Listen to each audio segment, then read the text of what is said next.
So what is our responsibility? Should the UK take in more migrants? Well, rejoined now by poet and broadcaster Lem Sissay and by journalist and columnist Angela Epstein. Yasmin, let me begin with you. Have we done enough to help the migrants in Calais? No, we haven't. And when Cameron was in power, he said we would take 4,000. That was about 18 months ago. And we haven't taken any of those. But the children are the biggest worry. And some of them actually have relatives here. Some of them have homes to come to.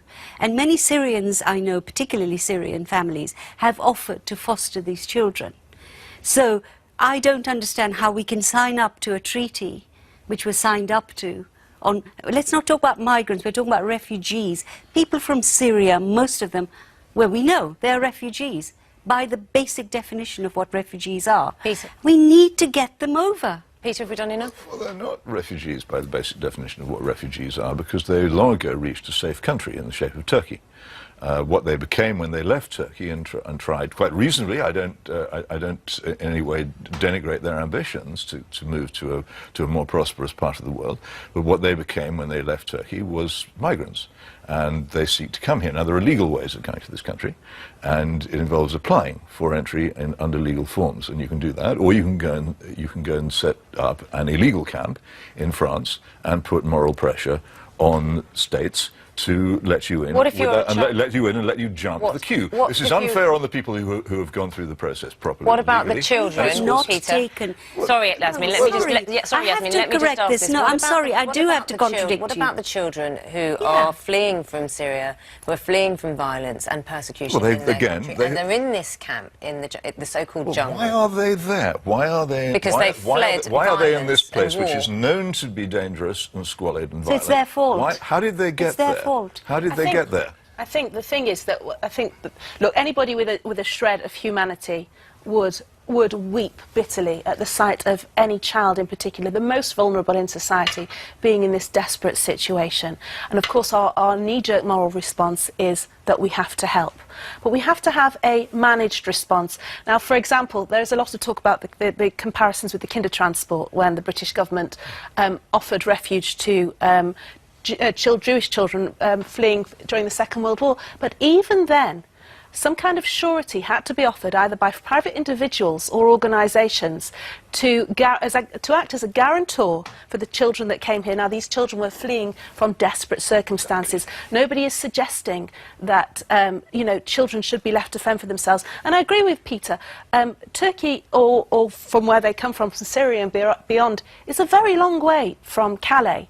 And certainly from a kind of cultural position, if somebody is to be in that terrible position of to become a refugee, which is different from being an economic migrant, obviously, a different kind of argument, surely there needs to be some placement in a country that is somehow culturally more similar, so that even if that is for a short space of time, the reabsorption will be better afterwards. Are we saying now that people who flee or want to go to another country, we have to determine which countries they go to and what's culturally relevant to them? Because what might be better. People have been migrating since people have always migrated. I migrated the moment I came out of my mother's womb, from there into the open air. Migration is at the heart of who we are as natural human beings, and my patriotism, my love of being British, I was born here in the villages of Lancashire, is exemplified by how open I am to people coming to this country. That's a different conversation, though. I'm strengthened by people coming to this country, not weakened. Countries do not have a limitless capacity. Well, what is the limit? To absorb Peter, migrants. what is that limit? I would say the limit, question, if you ask the question, I'll answer it. I would say the limit is defined by what we can take in the form of housing, of employment, in public services, in health services, in schools, and also, and this is very important, in our ability to absorb. When people come from other cultures, they will absorb and integrate if they're given the chance to do so. But if there is a constant flow If there is a constant flow of migration, then it is much harder for existing migrants to integrate and for the country to integrate them. And indeed, many of the people who are most concerned about the level of migration this country is currently undergoing are people who've migrated here in the past and see their own position Can we talk about made refugees? worse by it. We're talking about refugees. We're talking about refugee No, children. we're not talking. Look, We've excuse established me, we're not you've talking had your about say. refugees. Can we're I talking talk about migrants. We're talking about refugees. No, actually, we are Address talking my about point. We're talking about refugees. Address my point. Can I talk? Why are they Peter, refugees? I need to talk. Why are they I need refugees? to Don't talk. shout. And so do I. Don't I shout. do. So do No, I. you've Let's had have your say. equality about this. Why are they refugees? Yasmin is Okay.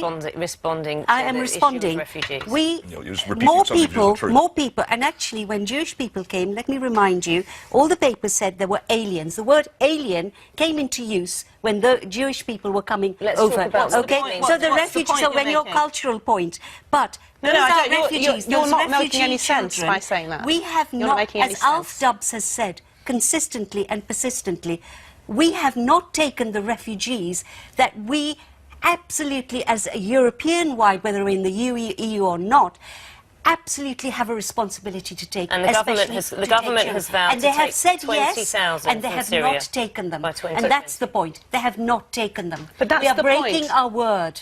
You know, Yasmin uses the word responsibility, and I think it is key to the whole discussion. And you're absolutely right. We're talking about refugees. We're using words like crisis and responsibility. We're not talking about economic migrants, as Peter said, looking for prosperity in other countries. We talk about a moral responsibility, but with responsibility comes the ability to be able to provide accordingly. And if you don't have a managed response, as I said, or the protocol in place, then it's all very well saying that Cameron, and you're absolutely right, he did promise, and that promise hasn't been honoured. But there has to be the structure in place before we go about... Whose fault is the managed response?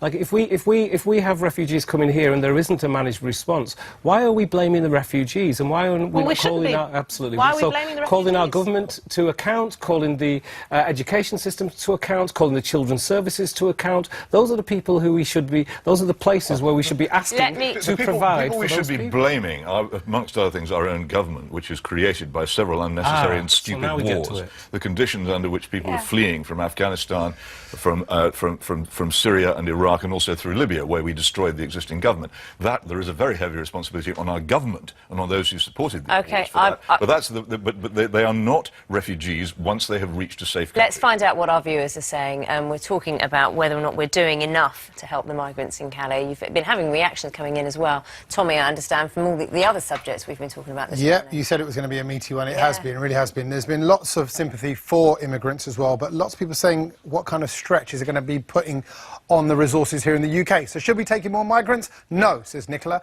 Our social services are under huge stress already. We have kids in the UK that go hungry and live in poverty, so we need to help them.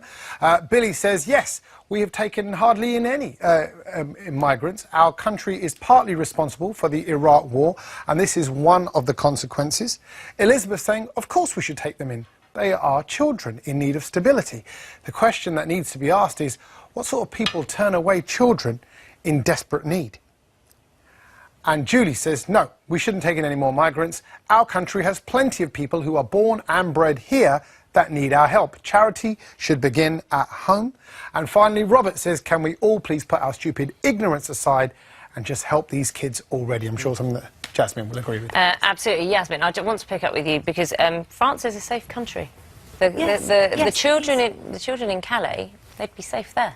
But they have families here. The 350 of them, as Alf Dubs said, have family connections to this country. And how can we have a refugee policy? And I agree with you that, you know, when families are able to vouch for those children and look after them, what is holding this back? We have not done our duty by them. Angela. Well, the other thing I was going to say, I don't know that this is kind of a curveball here, we have an overburdened foreign aid budget. Why don't we spend it on helping I mean, this is a foreign situation, if you like, in the broadest sense. I mean, there has to be money in the pot to do this. We're spending money we're sending money to India, which has a space program. I know that's often used as an example of that. But we have to have some kind of protocol. And if the husbandry is there and it can be done properly, then... But Angela, we do, and it's one of the very few things I praise this government over, is that it does actually spend a large amount of money on helping refugees from the Syrian war near to where their homes are, in the hope that they can come home, which is a much more sensible thing than what we're currently doing, which is encouraging people smugglers and falling for their public relations. If the entire jungle emptied tonight and everybody in it came to Britain, within 3 weeks it would be there again in the same place. Okay, let me... People smugglers carry on sending people there all the time. I pride myself on being... We have 30 seconds. I'd like final thought from you. I've pride myself on being British, and I pride myself on our openness and the fact that we have constantly had immigration in this country. It's part of what keeps us alive and healthy. Thank you very much for your thoughts. Lemmy, Peter, Angela, Yasmin, and to all of you today.